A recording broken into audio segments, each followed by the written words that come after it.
भगवान श्री राम भक्त महावीर हनुमान और लंकापति रावण के वध से जुड़ी आपने कई पौराणिक कहानियां सुनी होगी। भारत में वाल्मीकि रामायण, तुलसीदास कृत रामचरितमानस के अलावा अन्य कई देशों में अलग अलग रामायण लिखी गई है, जिनमें थाईलैंड, बर्मा, माली, श्रीलंका, कंबोडिया, मलेशिया, जावा और चीन जैसे देश शामिल हैं। इन रामायण में हनुमान से रावण के बेटी के प्रेम होने की बात का जिक्र भी किया गया है। हालांकि वाल्मीकि रामायण या तुलसीदास जी कृत रामचरितमानस में रावण की बेटी का जिक्र नहीं मिलता है। आज हम बताएंगे कौन कौन सी रामायण में रावण की बेटी से जुड़ी कहानियां लिखी गई है। वाल्मीकि रामायण के बाद दक्षिण भारत ही नहीं, यूरोप और एशियाई महाद्वीप के कई देशों में रामायण को अपने अपने तरीके से लिखा गया है। इनमें से ज़्यादातर रामायण में श्री राम के साथ ही रावण को भी काफ़ी महत्व दिया गया है। इसीलिए श्रीलंका, इंडोनेशिया, मलेशिया, माली, थाईलैंड और कंबोडिया में रावण को भी पूरी अहमियत दी जाती है। लेकिन हम जिस विषय पर बात कर रहे हैं उसका जिक्र थाईलैंड की रामकीयन रामायण और कंबोडिया की रामकेयर रामायण में किया गया है। इन दोनों रामायण में बताया गया है कि रावण की बेटी को हनुमान जी से प्रेम हुआ था। रामकीयन और रामकेयर रामायण दोनों के अनुसार लंकापति रावण की 3 पत्नियां थीं, जिनसे 7 संतान हुई। पहली पत्नी मंदोदरी से 2 बेटे मेघनाथ और अक्षय कुमार थे। वही दूसरी पत्नी धन्यमालिनी से अतिकाय और त्रिशिरा नाम के 2 बेटे थे। तीसरी पत्नी से प्रहस्त, नरांतक और देवांतक नाम के 3 बेटे थे।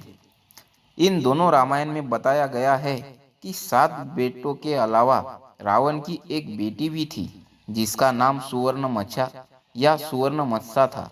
सुवर्ण मत्स्य को स्वर्ण जलपरी कहा जाता है। रामायण के अनुसार स्वर्ण मत्स्य देखने में बहुत सुंदर थी, उसे स्वर्ण जलपरी भी कहा जाता है।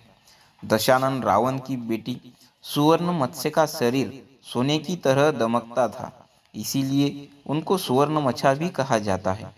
वाल्मीकि रामायण के थाई और कंबोडिया संस्करणों के अनुसार लंका पर चढ़ाई करने के लिए भगवान श्री राम ने समुद्र पार करने के लिए नल और नील को सेतु बनाने का जब आदेश दिया था, उस दौरान एक घटना घटित होती है।